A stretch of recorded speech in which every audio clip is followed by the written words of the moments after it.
Type 1 diabetes affects 400,000 people in the UK, 29,000 of whom are children, and this number is increasing. It is a chronic, life-threatening condition. JDRF is a Type 1 diabetes charity. We are committed to improving treatments today and ultimately eradicating Type 1 diabetes. We fund vital and pioneering research to treat, cure and prevent the condition. I'm about 8 years old. I'm almost turning 9. My birthday is on the 18th of May. Ty was diagnosed after being really ill. He was really lethargic, tired, just not himself at all. He was going to the bathroom lots, so we thought maybe he had a bladder infection and took him to the doctor.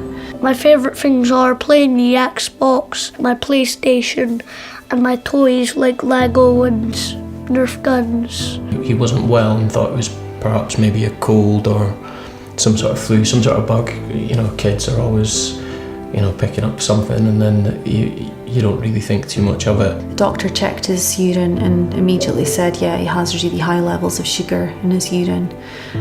So he said I would need to see a specialist at the hospital.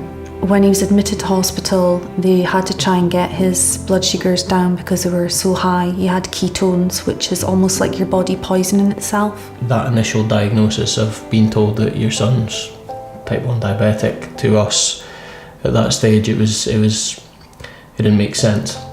It didn't add up, we couldn't really understand what they were actually telling us. He was 3 years old. He didn't understand, what was happening to him, and I'll just never forget him saying, "Help me, mummy," and feeling so helpless that I couldn't do anything. I like lava lamps, I love volcano experiments, rocket experiments. I also like the music from Ed Sheeran. Living with type 1 diabetes, it's relentless is a word I would use. It's constantly never been able to forget about it.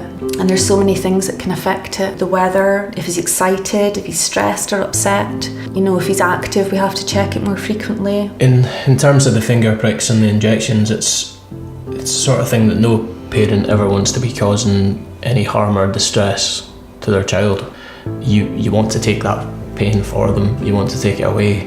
I still scream a wee bit in the house sometimes when it's super sore, and it's really horrible when my insulin does that.